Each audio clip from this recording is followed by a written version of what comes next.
This program is for discussion purpose only. Business Plus TV or any of our anchor does not bear any responsibility or liability towards the content.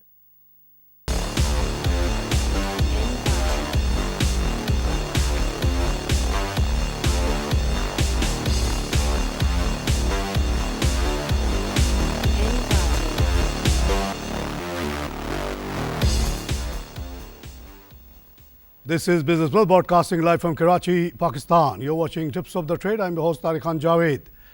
नाज़रीन, आज मेरी भी तबीयत बहुत अच्छी है, मैं बड़ा खुश हूँ और मार्केट भी बहुत खुश है. कल मैं नहायत डिप्रेशन में आ गया था जब प्राइम मिनिस्टर की तस्वीरें देखी थी. आज मार्केट ने ज़बरदस्त इजाफा हुआ जनाब. स्टार्ट होते ही एकदम से 281 प्लस 36,342 और उसके बाद फिर 334 प्लस 36,395. उसके बाद अब जो है हम 394 प्लस देख रहे हैं मार्केट को. 36,407. ये जो दो दिन की गिरावट थी, आज देखिए एक झटके में कवर. और मेरी अपनी ज़ाती राय ये थी कि it has to do with the prime minister's health, जो कि माशाल्लाह फाइनली वो हो गया. लेकिन बहुत अफसोस मुझे इस बात का है कल का कि एक प्राइम मिनिस्टर, एक इलेक्टेड प्राइम मिनिस्टर उस हालत में पड़ा हो और यहाँ के कुछ मुख्तलिफ चैनल्स जो हैं उस बात ही को डिस्प्यूट करते रहे कि इनको कोई प्रॉब्लम था. ये ड्रामा हो रहा है पनामा से बचने का. 4 बाईपासेस हुए हैं. He was in very critical situation और बहुत अच्छी बात है कि उन्होंने ऑपरेशन करा लिया, वेट नहीं किया, मज़ीद कुछ भी हो सकता था. इंशाल्लाह ही विल रिकवर. लेकिन उनको उस हालत पे देख के पता नहीं क्या मुझे बहुत तकलीफ़ हुई थी और उस दौरान ये जो मजाक उड़ रहा था उससे मुझे नहायत गुस्सा आया. नाज़रीन, आज की जो अच्छी ख़बर वह यह है कि पोर्ट कासिम पे 2 मज़ीद CNG बन रहे हैं और पोर्ट कासिम ने ऐलान किया है और ये बहुत ही ज़बरदस्त ख़बर है. इसका मतलब ये है कि एक जो अभी हमारे पास LNG पोर्ट है, इसकी वजह से आपने देखा कि पंजाब के CNG स्टेशन बहाल हो गए, वहाँ इंडस्ट्री को गैस मिलने लगा और ओवरऑल इम्प्रूवमेंट आ गई. अब जो और 2 आ जाएंगे तो बहुत तेज़ी से जो है ना हमारे जो एनर्जी शॉर्टेजेस हैं वो कवर होंगी और मुल्क जो है कि जो रुकावट थी तरक्की में 1-2% की कमी हो जाती थी because of lack of energy, वो कवर हो जाएगी. और इसी सिलसिले में और भी जो ख़बरें हैं अच्छी हैं. तेज़ी से काम शुरू हो चुका उस पाइपलाइन पे जो कराची से लाहौर लेके जाएगा LNG को और वहाँ फिर वो कन्वर्ट होगा इनटू गैस. इसी तरह एक और पाइपलाइन जो है गवादर से लाई जा रही है टूवर्ड्स नवाब शाह, जो गवादर में एक LNG प्लांट लगेगा वहाँ से गैस लाएगी. अंदर की बात यह है कि कहते यही पाइपलाइन शायद ईरान के गैस लाने के लिए भी काम आएगा. उसको अभी हमने छुपाया है इस तरह से. आइए एक लाइव कॉल से बात करें. अस्सलाम वालेकुम. हेलो, अस्सलाम वालेकुम. नाज़रीन, कल तेल की कीमत गिर गई, 48.144 का हुआ और उसकी वजह से नैस्डैक वगैरह में हर जगह कमी आई है. हेलो हेलो हेलो, अस्सलाम वालेकुम. वालेकुम जनाब. तारिक साहब, फैसल बात कर रहा हूँ कोयटा से. फैसल साहब, welcome to the show sir. Thank you. Tariq साहब, मैंने शेयर लिए थे for the first time in my life. मैंने जो है अच्छा जी, इसमें वो किया था. जी. तो ये IPO हुआ था इसका अमरेली स्टील का, तो उसके मैंने जो शेयर लिए थे जी. तो उसके आप क्या मतलब सर आपने पहला शेयर लिया उसी में आपको नुकसान हो गया. अमरेली एक्चुअली वो जिस रेट पे वो बेचने की उन्होंने ख्वाहिश जाहिर की थी और जो प्रोजेक्शन किया था उससे तकरीबन डबल कीमत पे लोगों ने उसको ले गए. पता नहीं क्यों ले गए. 90% तो आपको पता है कि हाई नेटवर्थ इंडिविजुअल्स ही लेते हैं, 10% आप जैसे लोग लेते हैं. तो it was heavily overpriced. Too much enthusiasm show हुआ उस पर और इस तरह से जो लोगों ने IPO लिया उनको नुकसान हो गया. तो जो हो गया वो हो गया. आपका पहला एक्सपीरियंस आपने कहा होगा वाकई ये जुआ खाना है. ऐसा नहीं है, एक आध दफ़ा हो जाता है ऐसा. तो अब आप इसको रोक के रखिएगा. अब इसकी कीमत नीचे आ गई है लेकिन अभी जो कीमत है इसकी सही कीमत है. उन्होंने 56 मांगा था, हम लोगों ने दे दिया उनको 90 वगैरह. तो वो जो लोन लेना था उनको आधा पैसा एक्सपेंशन के लिए, लोन की ज़रूरत ही नहीं पड़ी कि इतने ज़्यादा पैसे उनको मिल गए. बहरहाल किसी वजह से भी जो भी हो, अपने मुल्क में फैक्ट्री लगी है. अमीर अली आपकी कंपनी है, हमारा मुल्क है ये, और आपका पैसा चले ज़्यादा ही सही लग गया, अमीर अली खड़ा हो जाएगा. क्योंकि अब बैंक नहीं से लोन नहीं लिया उसने, बैंक का सूद उसको नहीं देना पड़ेगा, इसी लिहाज से उसका प्रॉफिट भी आगे चल के ज़्यादा होगा. इसको आप भाई लॉन्ग टर्म के रखिएगा. आप ये सोचिए कि आप अमीर अली के मालिक हैं और आपको बस सही गलत जो भी आपने डिसीजन लिया. अब आप इसको ना अगर बेचें तो इंशाल्लाह आप देखिएगा कि ये शेयर जिस रेट पे आपने लिया उससे भी ऊपर जाएगा और इस दौरान आपके लिए एक मुस्तकिल आमदनी का ज़रिया बन जाएगा। बेच देंगे तो नुकसान हो जाएगा आपको। आइए क्लाइव पास से बात करें। बिस्मिल्लाहिर्रहमानिर्रहीम, अस्सलाम वालेकुम। खाजा साहब वेलकम शो।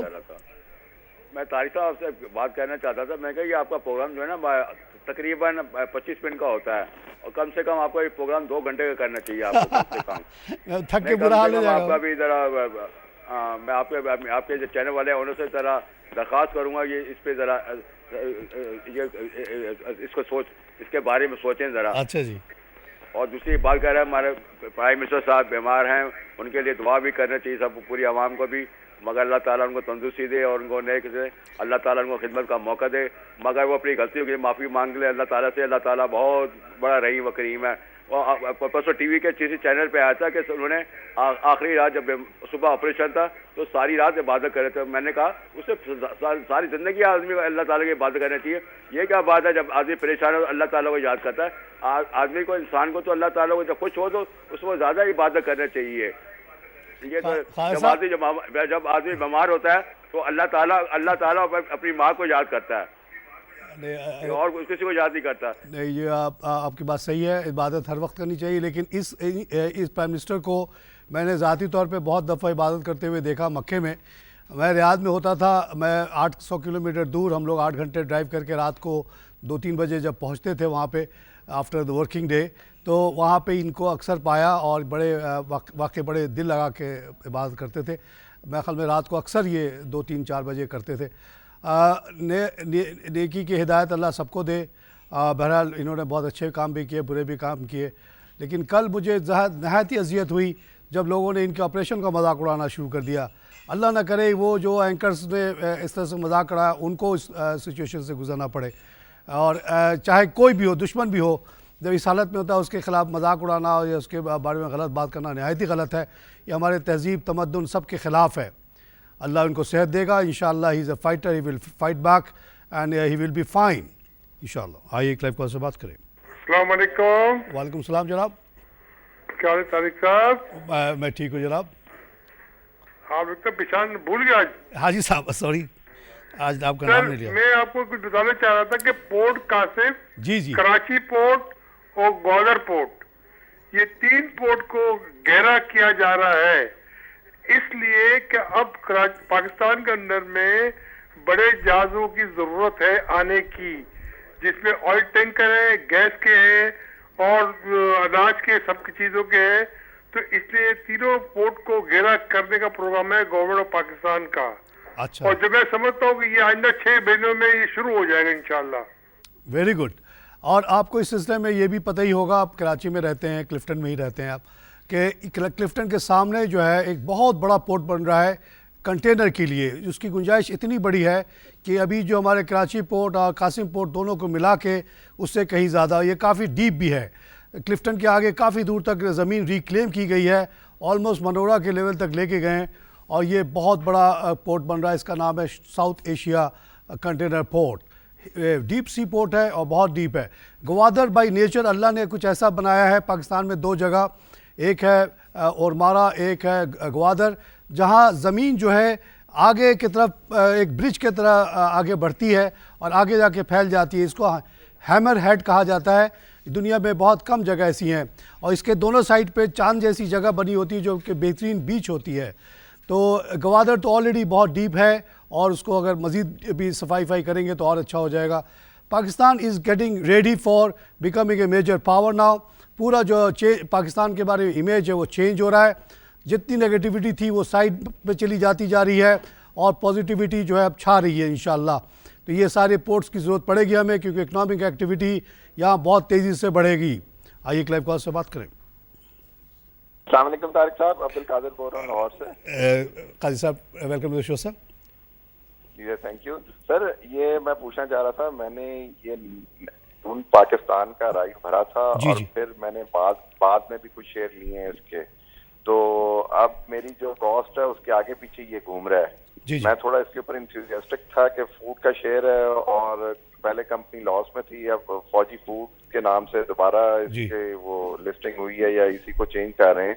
तो इसके ऊपर आपका व्यू लेना चाह रहा था, क्योंकि इसके प्रोडक्ट्स में मैं मार्केट में पहले तो नजर नहीं आते थे, अब काफी प्रोडक्ट्स नजर आ रहे हैं। जी जी, तो इसमें मैं व्यू लेना चाह रहा था ये सर आपका। ज़बरदस्त रीस्ट्रक्चरिंग हुई है। फौजी बिन लादेन जो था बिन कासिम, उसके साथ मिलकर इन्होंने ये काम शुरू किया है और ये बहुत सारे प्रोडक्ट फूड की तरफ जा रहे हैं। फूड के काम में मैं समझता हूँ यहाँ बेइंतहा गुंजाइश है, जो भी प्रोफेशनली करेगा उसको बहुत फ़ायदा होगा। और फौजी ग्रुप आपको पता है कि one of the best groups, we salute their business acumen, हालांकि बहुत अच्छा है, सारे इनके ग्रुप अच्छे चल रहे हैं। इसको बिल्कुल होल्ड करके रखिएगा जनाब, कोई आपको आके मशवरे दे डराए उड़ाए, डरना नहीं है।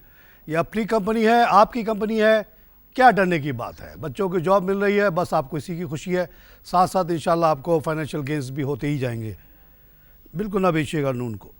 आइए एक लाइव कॉल से बात करें। जब इंसान थोड़ी सी दिल को बड़ा करके ये सोचना शुरू कर देता है कि ये जो अगर मैं जॉब कर रहा हूँ इससे मुझे फ़ायदा कम से कम ही हो, लेकिन अगर 4 बच्चों की नौकरी मिल जाए, अगर इस जज्बे से आप बात सोचना शुरू करते हैं तो आपकी सारी कैलकुलेशन बदल जाती है। हम लोगों ने पाकिस्तान में जितनी इन्वेस्टमेंट की, हमने नहीं कैलकुलेट किया कि लंदन में कितना मिला है, न्यूयॉर्क में कितना मिला है, कराची में कितना मिल रहा है, return on capital, return on equity. हमने ये देखा कि कितने बच्चों की नौकरी चल रही है, और कई दफ़ा हमने 4-4, 5-5 साल लॉस मेकिंग कंपनी को भी चलाते रहे ताकि हमारे बच्चों की नौकरी ना ख़त्म हो। उसके बाद जब वो लॉस मेकिंग पीरियड ख़त्म हुआ तो ऐसा बम्पर प्रॉफिट हुआ कि सारे लॉसेस बिल्कुल हवा में उड़ गए। तो हिम्मत करके करें काम, पाकिस्तान हमारा मुल्क, हमारे बच्चे यहाँ काम करें। जिस काम में भी एक बच्चा पाकिस्तानी है उसको बेचने से पहले ये सोचिएगा कि इस बच्चे की रोज़ी पे तो नहीं लात मार रहा मैं। आइए लाइव कर से बात करें। अस्सलाम वालेकुम। वालेकुम सलाम जनाब। जावेद साहब क्या हाल है, खैरियत है? हाँ बिल्कुल, आज ठीक हो जी, बड़ा खुश हूँ। बड़ी खुशी होती है आपको देखते हुए, आपका प्रोग्राम देखते हुए। जी जनाब। अच्छा जनाब तारिक साहब, ये मुझे एक बात बताएंगे, फौजी सीमेंट जो है उनका कोई करेंगे टावर कोई गिर गया है तो जी, उसका रेट नीचे आ रहा है, तो अभी इन्वेस्टमेंट पर्पस के लिए मैं उसको लेके रखूं या और जब ये गिरे तो और ले ले इसको। ये 2 महीने में उसका लाइन 1 चल पड़ेगा क्योंकि वो मेंटेनेंस पे था। 2 महीने क्या वक्त होता है, और जो बड़ा गिरा है उसमें 3 से 6 महीने लग जाएंगे, फिर से खड़ा हो जाएगा वो। ये शेयर 6 रुपये का था जब हमने कहा ले लें, आज 42 का हुआ। उसके बाद लोगों ने इसको गिराना शुरू किया है। जिसने 6 पे लिया उसको क्या प्रॉब्लम है भाई, क्यों बेच रहा है वो? गिर के 30 का हो जाएगा, फिर उठ के 50 का हो जाएगा ये इंशाल्लाह। ना बेचिएगा इसको। एक आपकी कंपनी है, उसमें एक्सीडेंट हो गया तो बजाय वहाँ जाके पूछे कि कोई मरा वरा तो नहीं, आपने उसको शेयर बेचना शुरू कर दिया। ये कौन सा पाकिस्तानियत है? नाज़रीन, कल जो मुझे भी डिप्रेशन हुआ because of prime ministers pictures, तो उसका नतीजा, उसका मैंने रिस्पांस किया दिया। मैंने कल 2.5 घंटे वॉक किया है, और उसी दौरान मुझे 2-3 लोग रास्ते में मिल गए और वो शेयर वेयर का मशवरा करने के बाद पूछने लगे क्या हो रहा है। मैंने कहा भाई I felt some pain in my heart today because of prime minister condition, depression महसूस हुआ। तो उसका मैंने हल ये निकाला कि मैं 2.5 घंटे से चल रहा हूँ, और उसके बाद आई बिकेम वेरी फाइन। तो this is the solution for your health issues, walk. आइए लाइव कॉल से बात करें। कोई दवाई वाई कुछ नहीं करती। प्राइम मिनिस्टर को वक्त नहीं मिलता चलने का, नहीं तो he will be fine. At least now after he comes back he should eat less and walk more. आइए लाइव कॉल से बात करें। हेलो हेलो हेलो हेलो जी बोलें। तारिक साहब से बात करनी? जी बोलें जी, मैं तारिक बोल रहा हूँ। अच्छा, नसीम बात कर रहा हूँ। नसीम साहब, वेलकम शो साहब। ये मुझे सिल्क बैंक के लिए मालूमात करना था सर। इसको फ़ौरन भेज दें आप। इसको दीवान खा गया, दीवान 3 बैंक खा गया, सिल्क बैंक भी खा गया, वो कौन था वो जो बंद हो गया उसको भी खा गया, NIB को भी खा गया। तो इसको बेच दें आप, इस चक्कर में ना रहें कि ये बढ़ेगा और ये होगा। आज बढ़ा हुआ है शायद, NIB बढ़ा हुआ है, सिल्क तो डाउन ही है। इसके बारे में खबरें आ गई जी, इस्लामाबाद से खबर आई है, ख़रीद लो, 4 रुपये का हो जाएगा, 50 रुपये का हो जाएगा, क्योंकि इसको MCB ख़रीद रहा है। MCB ख़रीदेगा तो क्या 1.5 रुपये के शेयर को 50 रुपये में ख़रीदेगा? वो क्यों ख़रीदेगा 50 रुपये में? तो देखिए फिर से वो नीचे आ गया, 2 रुपये का हुआ, नीचे आ गया। NIB आज हिल रहा है, ये भी नीचे आ जाएगा। इन चक्करों में ना पड़ें। Don't go for extraordinary gain, go for 25% gain which is more than enough for you. कनात करें। 200-400% कमाना का मतलब ये है कि जुआ खेलना। जुआ जो खेलता है वो नहायत नुकसान में रहता है आखिर में। आइए क्लाइव कॉल से बात करें। हेलो हेलो नाज़रीन, आज की और जो बड़ी ख़बर है वो ये है कि ये LNG का मैंने आपको बताया, और एहसान साहब जो कि हमारे प्लानिंग मिनिस्टर हैं, उन्होंने कहा कि एग्रीकल्चर इंडस्ट्री के लिए स्पेशल पैकेजेस दिए जाएंगे और इनको बूस्ट करने की कोशिश की जाएगी। दूसरी ख़बर आज की है कि Engro expand power generation business. आप देख रहे हैं कि एंग्रो ने अपना पॉलीमार भी बेच दिया और अपना फूड भी बेच दिया, और वो अब ज़्यादा से ज़्यादा जो है ये कोशिश कर रहे हैं कि एनर्जी बिजनेस में जाए। एक एनर्जी का कारोबार वो ऑलरेडी शुरू कर चुके हैं with the help of government of Sindh, जहाँ पे थर के मकाम पे एक तो वो कोल का माइनिंग का कंपनी बना रहे हैं, साथ साथ 1000 मेगावाट का बिजली बनाने का भी प्लांट लगा रहे हैं। तो ज़्यादा एम्फेसिस अब की उनकी इस तरफ चली गई है। दूसरी जो ख़बर है वो ये है कि जो हमारी मॉनेटरी ग्रोथ हुई है वो इस साल कम हुई है, 6.7% हुई है, और कंपेयर टू 7.94, और इसमें उल्टा लिखा हुआ है कि इन्फ्लेशन लो है फिर भी एक्सपेंशन कम है, क्योंकि नोट कम छपे इसलिए इन्फ्लेशन लो है। ये उल्टी बात यहाँ पे लिखी हुई है। बहरहाल दूसरी बात जो ख़राब लिखी हुई है वो ये है कि government impose 170 to 190 billion new taxes in budget, और टैक्सेस किस पे बढ़ाया जा रहा है? सीमेंट पे, पोल्ट्री पे, शुगर पे, मार्बल पे, मोबाइल फ़ोन पे, ये इन चीज़ों पे टैक्स बढ़ाने की बात चल रही है। उसके अलावा जो 4% सुपर टैक्स लगा हुआ है बड़े बड़े कंपनीज़ पे, वो भी कंटिन्यू करने के चांसेस हैं। आइए क्लाइव कॉल से बात करें। हेलो हेलो जनाब, सीमेंट पाकिस्तान में ऑलरेडी महंगा है, 500 की बोरी है पूरी दुनिया। ईरान में 322 की बोरी है, चाइना में 390 की है। तो इस पर मज़ीद आप लगा के और आप इसको ख़राब करेंगे। शुगर पाकिस्तान में 64 रुपये का बिक रहा है, जबकि पूरे दुनिया में 37 रुपये का वाफर मिलता है, और इसको और टैक्स लगा के और महंगा आप करेंगे। Not right. मार्बल पे लगाएं, मोबाइल पे लगाएं, ठीक है। आइए एक लाइव कॉल से बात करें। हेलो हेलो हेलो अस्सलाम वालेकुम जी। वालेकुम जनाब। हेस्कॉल के शेयर के ऊपर जाने की क्या रीज़न है और उसमें क्या टारगेट प्राइस रखनी चाहिए? टारगेट प्राइस वह नहीं बताता, मैं कहता हूँ हमेशा के लिए रखो। देखिए, दो शेयर्स के बारे में पिछले 2 महीने से मैं आप लोगों को 2-2.5 महीने से बताता रहा, और ये कोई रॉकेट साइंस नहीं है, मैं कोई जीनियस नहीं हूँ, मैं पढ़ता बहुत हूँ, मेहनत बहुत करता हूँ, पैदल बहुत चलता हूँ।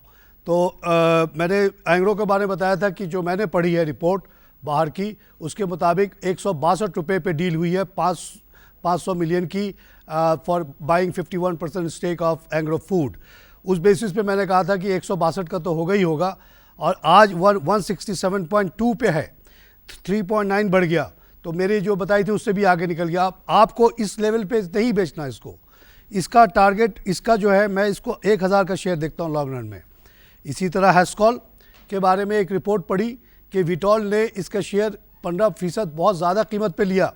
तो इन्वेस्टिगेट किया तो उन्होंने बताया कि हमने इसलिए ज़्यादा पे लिया कि हम समझते हैं कि जो उस ज़माने में 145 का रेट था वो बहुत कम है, 140.84 इसका सही कीमत है लॉन्ग रन में। लॉन्ग रन से मुराद था उनका 6-8 महीने। तो उस बेसिस पे मैंने कहा था कि ये 184 का होगा। आज जनाब ये 183 का हो गया। इसकी वजह बढ़ने की ये है कि यहाँ पे कारोबार बहुत अच्छा है। विटॉल ने ना सिर्फ 15% शेयर हेस्कॉल में लिया, लेकिन साथ ही साथ हेस्कॉल के साथ मिलकर बहुत बड़ा एक स्टोरेज टैंक भी बना रहे हैं पोर्ट कासिम में। क्यों कर रहे हैं ये? क्यों बढ़ रही है कीमत? क्यों बढ़ रही है मईशत?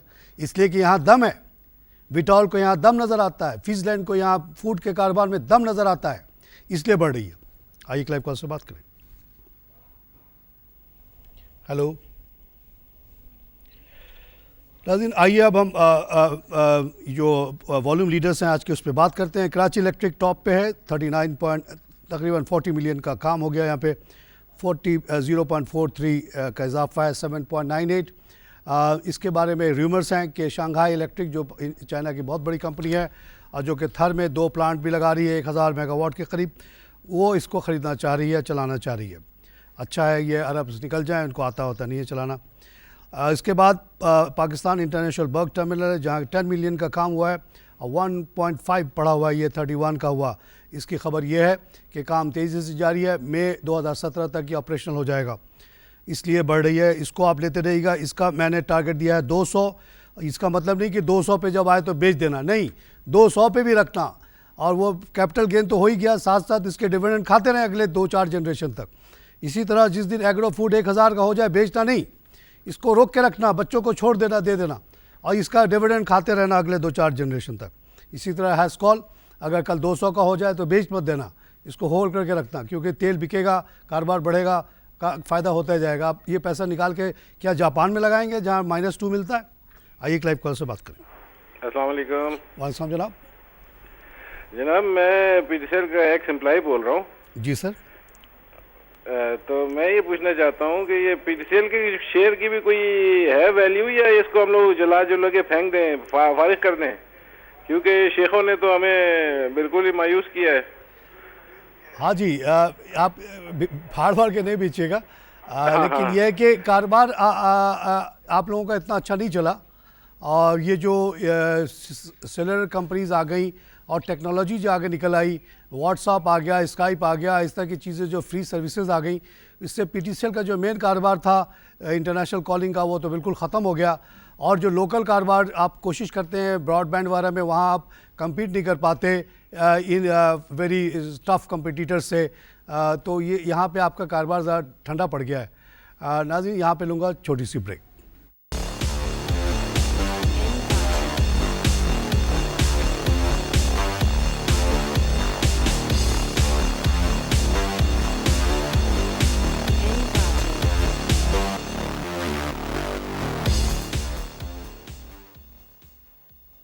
Welcome back to tips of the trade. नाज़रीन, एहसन इकबाल साहब जो कि हमारे प्लानिंग मिनिस्टर हैं, उन्होंने एक और बात कही आज।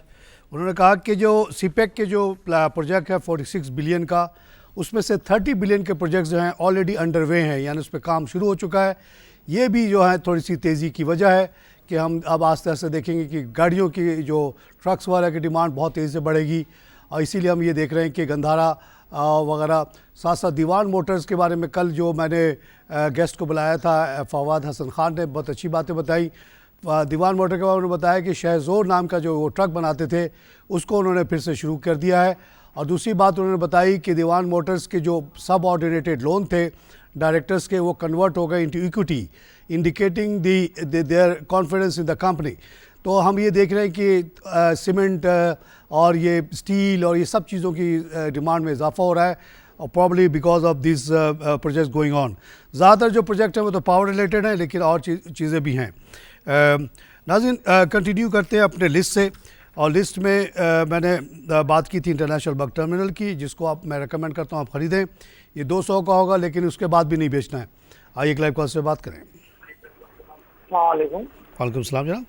आपके आने से तो बड़ी खुशी हुई थी हमें, कुछ नॉलेज मिलती है आपसे, समझे, और सुकून मिलता है दिल को हमको। जी जी सर, ये एक मैंने मीट 1 लिया था यार शेयर कॉर्पोरेशन 95 में, ये हो गया अभी 53 का 52 का, इसका आप क्या कहते हैं, रखना चाहिए या नुकसान में बेच? ये मैं उस ज़माने में शो नहीं करता था ना, मैंने एडवाइस दिया इस पर।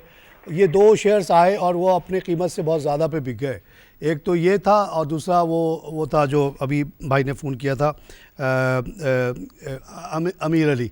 अब ये कैसे इतने ज़्यादा पे फाइनलाइज हुआ इस रेट, ये मुझे नहीं पता, लेकिन अलशरीर का काम बहुत अच्छा है, मीट एक्सपोर्ट करेगा और बहुत ज़्यादा इसमें गुंजाइश है। मैं मिडल ईस्ट में रह के आया हूँ 25 साल, मुझे पता है कि वहाँ की तो इसी पे गुजारा होता है, और लोग प्रेफर करते हैं पाकिस्तानी चिल्ड मीट लेना, 3 गुना कीमत देने के लिए भी तैयार होते हैं। ये काम अच्छा है, किसी वजह से आप लोगों को नुकसान हो गया है बिकॉज ऑफ हायर वैल्यूएशन, लेकिन अब जिस रेट पे ये सही है।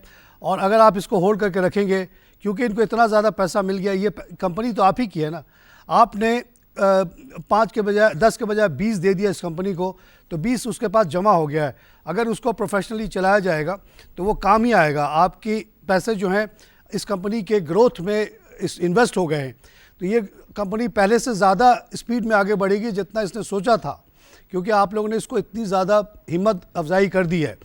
तो ये आपका जो 95 वाला है ये कवर हो जाएगा और उसके भी बहुत आगे निकलेगी ये कंपनी।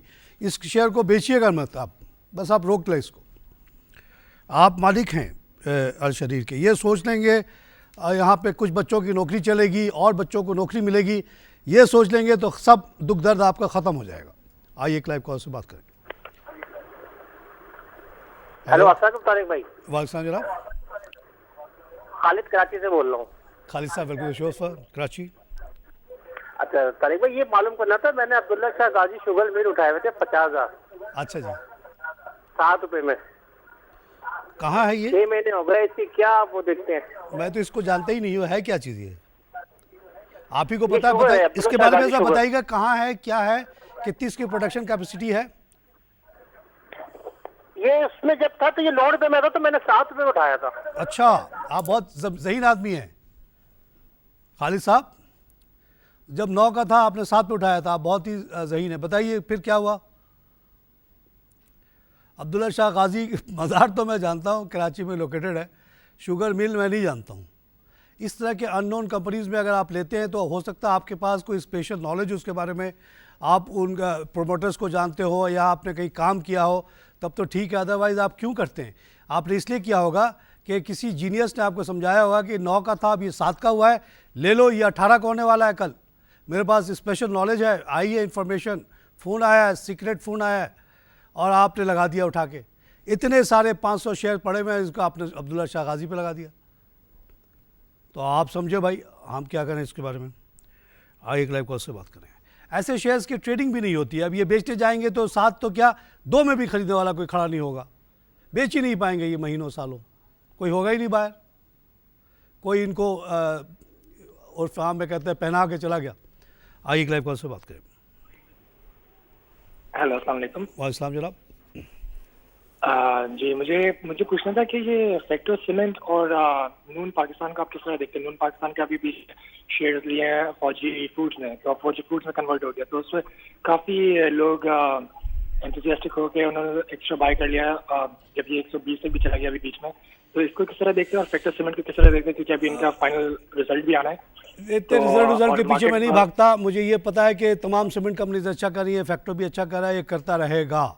और अभी जो FFCL बंद हुआ है तो उसकी वजह से बिला वजह इन सब कंपनियों को ज़बरदस्त फ़ायदा हो गया, क्योंकि उसकी प्रोडक्शन कट हुई, इनका सेल बढ़ गया। और ना भी होता तब भी ये बढ़ता रहता, डिमांड तेज़ी से बढ़ रही। जैसे कि मैंने आपको अभी खबर सुनाई कि $30 बिलियन का CPEC प्रोजेक्ट ऑलरेडी अंडरवे है अकॉर्डिंग टू एहसन इकबाल। तो ये सब चीज़ें डिमांड जनरेट कर रही हैं। पाकिस्तान के अंदर खुद ही बहुत दम है, डिमांड हर तरफ होती रहती है, सीमेंट की, सरिये की, हर चीज़ की। और जहाँ तक फौजी फूड का सवाल है, बेहतरीन शेयर, इसको बिल्कुल बेचने वाला सवाल ही नहीं पैदा होता इसको बेचने का। इसको दम छुपा के आप रख लें, किसी को बताए भी नहीं, ये बढ़ते ही चाहेगा इंशाअल्लाह। 110 मिलियन यंग लड़के हैं, लोग हैं यहाँ पे, उनको खाना पीना बहुत चाहिए, घर भी चाहिए, सीमेंट भी चाहिए, उनको लोहा भी चाहिए। आइए एक लाइव कॉल से बात करें। अस्सलाम वालेकुम। वालेकुम जनाब। मैं अली बात कर रहा हूँ कराची से। एक कमेंट है और एक क्वेश्चन है। जी सर। कमेंट ये है कि मैंने देखा है जब भी आपका प्रोग्राम लाइव चल रहा होता है ना जी, तो ये जो कराची इंडेक्स है ना ये रेस करना शुरू कर देता है। ठीक है, तो आई वुड सजेस्ट यू कि आप अपने एक प्रोग्राम का टाइम बढ़ाएं। और क्वेश्चन मेरा है रिगार्डिंग। अच्छा, बढ़ता है, ओके, वेरी गुड। तो मैं सुबह से बैठ जाया करूँ। मैं यही कह रहा हूँ आप इस टाइम पे रहा करें ताकि बड़ा करें। दूसरा क्वेश्चन मेरा है कैप्को के बारे में। कैप्को को आप कैसा देख रहे हैं? बेहतरीन देख रहा हूँ, और मगर मुझे हैरत ये इस जगह पे मैं जाता रहता हूँ, वहाँ पे मेरी ज़मीन है, कि कैप्को का प्लांट आपको पता है कि 1800 का है। इसकी कीमत हमेशा ज़्यादा होती थी हबको से। अब आजकल हबको जो कि 1200 का प्लांट है उसकी कीमत ज़्यादा हो गई है, इसकी कम हो गई है। इसकी वजह मुझे कुछ समझ में नहीं आ रही है, मैं काफ़ी दिनों से उधर गया नहीं हूँ, पता नहीं क्या हुआ है। तो मैं समझता हूँ कैप्को अगर 1800 का है, हो सकता है इसकी प्रोडक्शन नहीं हो रही हो सकता है लीकेजेस हों। वहीं पे एक प्लांट था मेरे घर के बिल्कुल करीब, वहाँ पता चला कि वो बड़े लॉस में चल रहा है। बाद में उसको मंशा साहब ने लिया, तो वो तेल चोरी होती थी वहाँ, पाइपलाइन से ही चुरा लेते थे लोग। तो कैप्को के साथ भी लगता है कुछ ऐसे ही मसला है, क्योंकि इसकी कीमत नीचे होने का सवाल नहीं है, आपको से हमेशा 1.5 गुना होना चाहिए इसको। वो तो 117 का हो गया, ये नीचे है। Otherwise, it's a one of the biggest plant of Pakistan, centrally located in near Gujarat town, छोटा सा टाउन है। तो इसको बेचिएगा नहीं जनाब, मगर ये पता करना ज़रूरी है कि क्यों इसकी कीमत नीचे आ गई। It's not performing well in that sense. I Clive call से बात करें। हेलो जी। हेलो साहब, क्या हाल है? वाल साहब सर, कैसे हैं आप? बस अल्लाह का शुक्र है, आप सुनाए ठीक ठाक है ना? जी सर। आज एक आप भी लोग खुशखबरी सुनाते हैं कि भाई शंघाई इलेक्ट्रिक वाले की इलेक्ट्रिक से ले रहे हैं, ये बहुत अच्छी खुशखबरी सुनाते हैं और अल्लाह करे जल्दी से लेंगे, क्योंकि के इलेक्ट्रिक वालों ने तो इंसानों का खून चूस लिया है कराची में खास तौर पर, और बिजली के बिल अंधाधुंध भेजते हैं यहाँ पर। देखिए इंशाल्लाह वहाँ पर रीस्ट्रक्चरिंग हो रही है। देखिए पहले से तो केसी काफ़ी बेहतर हुआ। मेरे इलाके में बिजली नहीं जाती, पहले जाती थी, उन्होंने मीटरिंग वगैरह सब सेट की, लेकिन उनकी कोशिश जारी है। लेकिन वो एक फाइनेंशियल कंपनी है जो अभी चला रही है। अगर इसको शंघाई इलेक्ट्रिक ले लेगी तो इसको और बहुत बेहतर तरीके से चलाएगी, इंशाल्लाह बेहतरी आएगी। आइए हम अपने हेलो एक और लाइव कॉल से बात करें। जी हेलो। जी जनाब। हेलो, बात कराइए तारिक साहब से। जी मैं बोल रहा हूँ, तारिक ही बोल रहा हूँ सर। लाल भाई, क्या पोजीशन है ये पेस का शेयर कहाँ देखते हैं आप? पेस? जी हाँ। देखिए इस पर मैं बोल नहीं सकता, ये हमारे ग्रुप कंपनी है। और कोई शेयर के बारे में पूछ लें आप। अच्छा, ये गोल्डन एरो म्यूचुअल फंड्स के बारे में क्या ख्याल है आपका? खास ख्याल नहीं है 10-12 रुपये में जो फंड चल रहा है वो कोई बड़ी चीज़ नहीं है। उससे अच्छा तो फंड आप बना सकते हैं, चला सकते हैं। सबसे अच्छा फ़ंड तो वो है जो मेरा लाइनमैन PTCL का मुस्तफ़ा बंगश का है। उसको 2009 में मैंने 8-10 शेयर खरीदवा दिए थे थोड़े थोड़े, उसको उसने बढ़ाया और उसका 1 लाख जो है इस वक्त 7.5 लाख हो चुका है। तो गोल्डन एरो जो AKD चलाता है उससे बहुत अच्छा फ़ंड है। लोगों को चाहिए कि बंगश से जाके क्लास ले, उसको बोले कि तू लेक्चर दे, हम सुनते हैं। हेलो, एक लाइव कॉल से बात करें। हेलो, मैं लालचंद बोल रहा हूँ सखर से। लालचंद साहब वेलकम शो, बड़ी खुशी होती सर आपकी कॉल की। सर ये PRL कैसे रिफाइनरी सब चारों में से कौन सी अच्छी है सर? इस वक्त सबसे अच्छी PRL है क्योंकि यहाँ अभी रेट उसका कम है और यहाँ पे 4 प्रोडक्ट से 12 प्रोडक्ट की तरफ रवानगी है। इसको जितना ले सकते हैं लाल साहब ले लीजिए मेरी तरफ से, इंशाल्लाह बरकत होगी इसमें। बाकी रिफाइनरीज तो काफ़ी महंगी हो चुकी है, वो भी बहुत अच्छी है। अटक रिफाइनरी जेम है, NRL जेम है, जो भी ले सकता है ले ले, अभी ले ले, छोड़ दे अगले जनरेशन के लिए। ये ज़मीन उमीन आप लोग ख़रीदते फिरते हैं, साथ साथ ये थोड़ी सी ये लिक्विड एसेट्स भी रखें साथ साथ। यहाँ पे एक ज़रिया आमदनी बनती है, इसका एक किराया आता रहता है विदाउट एनी हैसल, खामोशी से अकाउंट में पड़ा होता है। किराए पे आप चीज़ें देते हैं, किराएदार के पीछे भागना पड़ता है, कब्ज़ा हो जाता है। यहाँ ये सब चक्करों से आप बच जाते हैं। फिर भी मैं कहता हूँ कि कभी भी 100% अपना पैसा ना लगाइएगा स्टॉक में। हाँ ज़रूर 1/3 लगा दें। और ऐसे फाइनेंशियल इंस्टीट्यूशंस में जब आप लगाएंगे जैसे कि PRL है, अटक है, नेशनल रिफाइनरी है, ये हमारी कौमी इदारे हैं। ये आप और मेरी बात नहीं है। मुल्क में रिफाइनरी की ज़रूरत है, रिफाइंड तेल चाहिए। अगर हमारे पास क्रूड निकल भी जाए तब भी हमें रिफाइन तो करना है। तो ये तो इसकी ज़रूरत तो हमेशा रहेगी, कैसे ख़त्म हो सकती है? लगा के आप सुकून से बैठे रहें लाल साहब, बिल्कुल परवाह ना करें। कोई आगे कहे जी पाकिस्तान को ये हो गया, पाकिस्तान को हो गया। जब से मैं 88 से सुन रहा हूँ पाकिस्तान तबाह होने वाला, पाकिस्तान ख़त्म होने वाला, पाकिस्तान टूटने वाला है। और मैं 85 से आर्टिकल्स पे आर्टिकल लिख रहा हूँ कि पाकिस्तान बड़ा होने वाला है। और हुआ पाकिस्तान बड़ा। इतना बड़ा फाटा हमने कब्ज़ा किया। अभी आखिरी इलाका शिवाल था, वो उसको भी कर लिया कब्ज़ा। अब 100% Pakistan is under Pakistan control now Pakistan is expanded. आप लोगों से रिक्वेस्ट करता हूँ कि निकलें, जाएँ साउथ वजीरिस्तान, जाएँ नॉर्थ वजीरिस्तान, जाएँ दूसरे जितने हमारी एजेंसीज हैं वहाँ जाके क्लिनिक खोलें, स्कूल खोलें। हर चीज़ की वहाँ पे ज़रूरत है। डायग्नोस्टिक की बड़ी सख्त ज़रूरत है। छोटे से डायग्नोस्टिक के लिए लोग इतने 300-400 किलोमीटर दूर आते हैं। अगर वहाँ जाके आप डायग्नोस्टिक सेंटर्स खोल लेंगे तो बहुत बड़ी इंसानी खिदमत भी हो जाएगी, साथ साथ आप बेइंतहा पैसे भी कमाएंगे। इतनी बड़ी ट्रांसपोर्टेशन कॉस्ट बचाने के लिए लोग आपको डबल फीस देने के लिए तैयार हैं। हर जगह स्कूल की बड़ी ज़रूरत है, हॉस्पिटल्स की ज़रूरत है, क्लिनिक की ज़रूरत है। आइए लाइव कॉल से बात करें। सबसे अच्छा एक्सपेंशन अभी आप जाके फाटा में कर सकते हैं, लोग नहायत अच्छे हैं। हेलो हेलो जी जनाब। अस्सलाम वालेकुम। वालेकुम जनाब। तारिक साहब, मैं अजहर बोल रहा हूँ लाहौर से। अजहर साहब वेलकम शो सर। तारिक साहब, ये जरा कुछ आप ये अपना किचन शेयर्स के बारे में कुछ चीजें बताएंगे? सर बहुत अच्छी बात है आपने कही, भाभी के लिए। सर किचन शेयर हम उसको कहते हैं जो डिविडेंड देता है। आजकल माशाल्लाह सब डिविडेंड दे रहे हैं, इसलिए कि वो बोनस इश्यू तो ख़त्म हो गया है बिकॉज ऑफ दी जीनियस। हमारे जो रूलर्स हैं उन्होंने बोनस के देने पे पाबंदी लगा दी है, उस पर टैक्स लगा दिया, तो हर कंपनी अब दे रही है बोनस, तो हर कंपनी किचन शेयर बनती जा रही है। सिर्फ वो कंपनी डिविडेंड या बोनस नहीं देती, डिविडेंड नहीं देती जिसको पैसा रोकना पड़ता है और उसके लिए एक्सपेंशन करनी पड़ती है। तो हम जो नाम लेते हैं ज़्यादातर आजकल वो शेयर्स हैं, और इनको आप इनकी मलकियत अपने पास रखें और बैंक में इंस्ट्रक्शन देते वक्त इसका जो मुनाफा है वो डाल दें भाभी के अकाउंट में और सुकून से बैठे रहें। किचन आपका चल रहा है, आपको कोई परवाह नहीं। If the wife is not bothering you, you have a very nice life. नाज़रीन, इसी के साथ प्रोग्राम ख़त्म हुआ। खुदा हाफिज़।